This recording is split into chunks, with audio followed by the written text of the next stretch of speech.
Hi, this is Joe again with another review.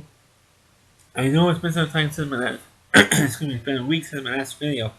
I took some time off to watch some baseball games during the first week of the baseball season here. So I took some time off to catch up on watching the Mets or Yankees, wherever.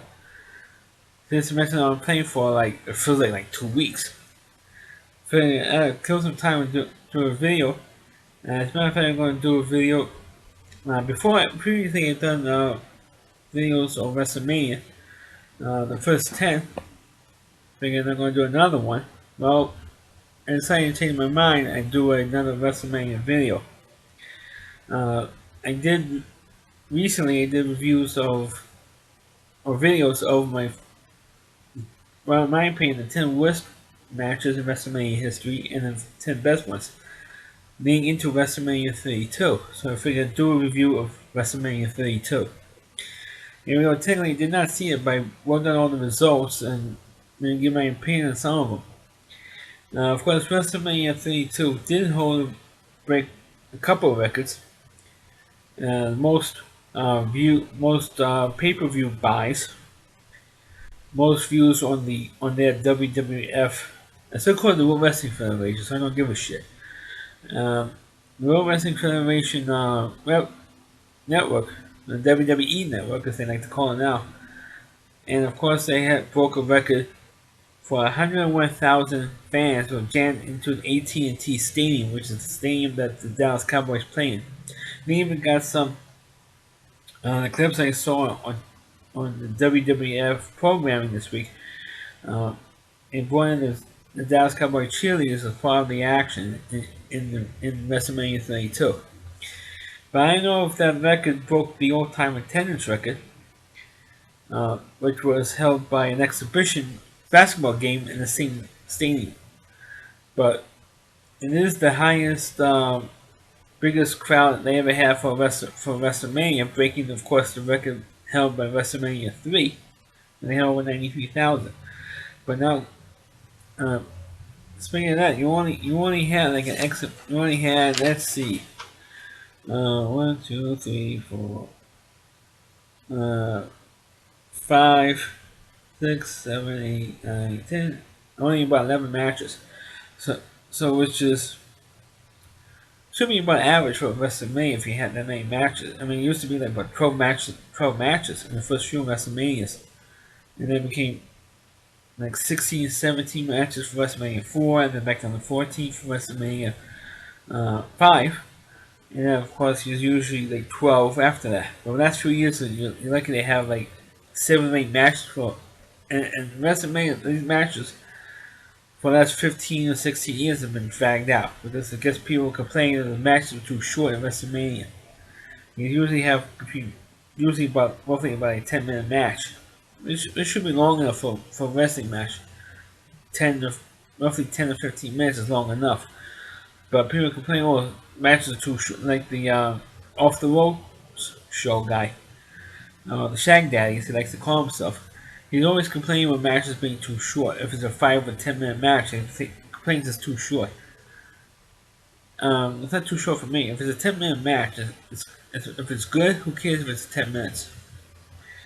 But anyway, getting into the uh, matches themselves, of course, actually going to talk about the big matches first. Of course, yeah, did have once again, you have like a double main event in WrestleMania, which I don't like. It should just be just one main event and that's it. And of course, the main event is the heavyweight championship match between Roman Reigns and Triple H, and Roman Reigns did, for some reason, came out with the win and came out with championship belt. And I won't be surprised if sometime soon. I'm surprised it didn't happen in this past Raw. But you know, sometimes down the line, the Roman Reigns is going to get screwed by Triple H and Stephanie McMahon. You know, he's going to get screwed. Because of all the stink that happened last year with Roman Reigns winning the Royal Rumble, and everybody was booing the fact that he won the Rumble and he won the title last year at WrestleMania. Well, once again, Roman Reigns won this year. And of course, and the other main event that I had, a co-main event, where you had Sean McMahon versus The Undertaker, and of course in the Hell in a Cell match, of course the Undertaker coming out the winner.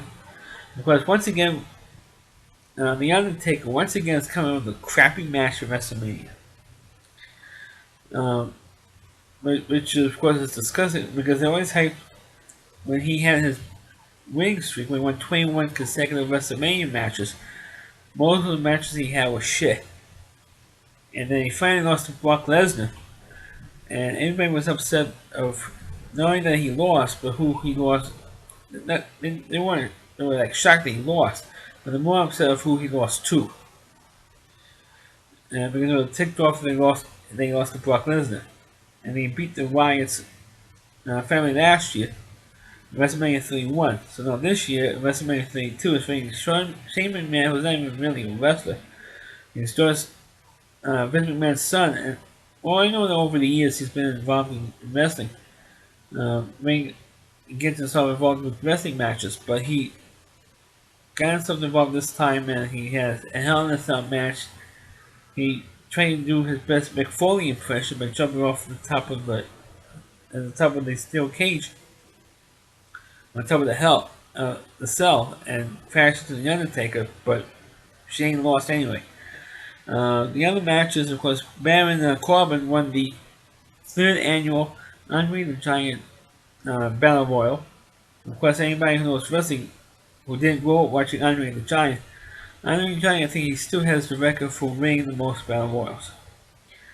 And to honor Andre the Giant, they brought in the Battle Royal every year, which back in the 80s for the even number of WrestleMania, particularly WrestleMania 2 and WrestleMania 4, they had a Battle Royal in WrestleMania. But since the Royal Rumble is a big, sort of pushed the Royal Rumble, Vince McMahon did, because the 1988 was the first year they had the Royal Rumble, so McMahon was trying to push that, and so they decided to get ready with the Battle Royals of WrestleMania for a long, long time. Now they brought back the old-fashioned Battle Royals, and the Barry Corbin won that one. And Charlotte, Ric Flair's daughter, won the brand new women's championship belt, because they're finally get rid of the stupid diva shit, which I don't like. They're finally get rid of that. Because I don't like calling the women, divas. I hate that term for women or women wrestlers. So they're going back old school. We're bringing back the WWF Women's Championship, and Charlotte's still champ on that. They had Brock Lesnar defeating Dean Ambrose, which was another big match. There was a lot of hype behind, which was it was a street fight match. And you had the New Day lost to LON. The New Day lost to them in a non-title match, which I think stinks. Because I feel that WrestleMania should have all the championships on the line in WrestleMania.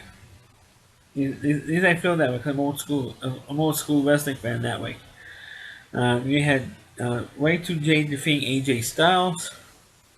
You had those matches for a while now in the WWF programming, particularly on SmackDown. So that bet's getting a little tired of it with AJ Styles and Jericho rivalry there.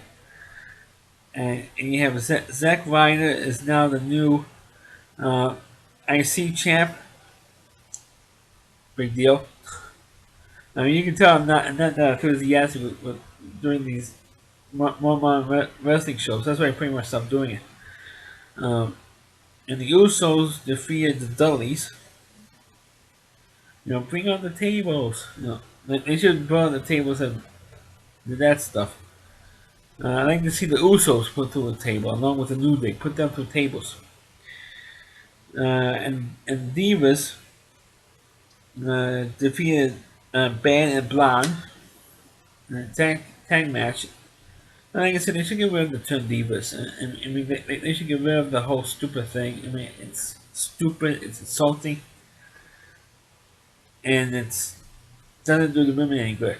I like to see them in the skimpy outfits, but that's about it. But people calling them divas, it's degrading enough to have the women wrestle in the skimpy outfit and the midriff bearing outfits. But to keep calling them divas is to me, it's kind of insulting to everyone involved. And the other match is the U.S. champ Kalisto defeated Ryback. I mean, which is they're always trying to have. I think Kalisto. I remember wrong. I think Kalisto is actually Rey Mysterio because he looks like him, moves like him, he even speaks like him. So you think it's really Rey Mysterio with a new persona. And he defeats Ryback, like they got real underdog type match, and it's really the stupid sun's coming out now. That's why he's getting vitamin here, vitamin for this video. But that's my brief review of WrestleMania 32. Like I said, I'm not very enthusiastic with the way wrestling is now compared to my earlier videos that I did with WrestleMania. I'm a little more enthusiastic about it. That's because the wrestling back in the 80s was a hell of a lot better than the wrestling it is now. And the wrestling, I mean, you're paying a lot of money to see WrestleMania on pay-per-view, spending like 60 or 70 bucks on this crap, and you only have it's really stretched out for about. I mean, the thing's about like a 7, and the pay-per-view didn't end until like 4 hours and 45 minutes later. And I mean, it's like watching the Ten Commandments on TV, and they went on really that long. And usually WrestleMania is usually like an hour or an hour and a half shorter than that. And because I have 12 matches and to get through the matches faster than they do now, they drag out these matches that go on forever. And like sometimes they have the attitude like, come on, end the matches already. That's why I wasn't really enthusiastic to do more WrestleMania reviews. But I figured to do this one, and I figured, I just wish that the WrestleManias would get better. I mean, that's why the ratings for WWF has gone down in the last couple of years, because the wrestling is crap. And you can tell that by the score and the way I'm reviewing WrestleMania 32 that the wrestling is not as par as it was back in the 80s, because the matches were better. You didn't have to have a 30 or 40-minute match back then. As you do now, that's about every match is about at least a half hour or 45 minutes long. You don't need that crap. You don't need to have long matches today. Back then, than you do now. I mean, the longest matches you have maybe like 20 minutes. And usually, if it's a 20-minute match, it usually ends up in a draw in one of the house shows. But now every match is like double that. So it's even triple 20 minutes long.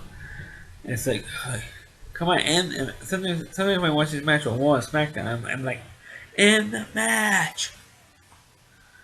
And I wish to end some of the stuff that is going on today in the WWF. I really think they should. But of course, this year they made a boatload of money. And like I said, I don't know if it broke the world record of attendance. I know it broke the WrestleMania record. But hopefully, if they do it again in Dallas, I hope they break the record. Have a stick 102,000 in there. Really break the record. Or have it in the LA Coliseum, the outdoor arena. Big deal, and break it there. Because originally you want to do it at WrestleMania 7 there. Catch me WrestleMania 7 review and you'll see why. So let me review WrestleMania 32. Please click on the video, please read it. Please subscribe to my channel and please forward this video onto your Facebook pages. And also check out all my videos on my YouTube channel at rallyc.com.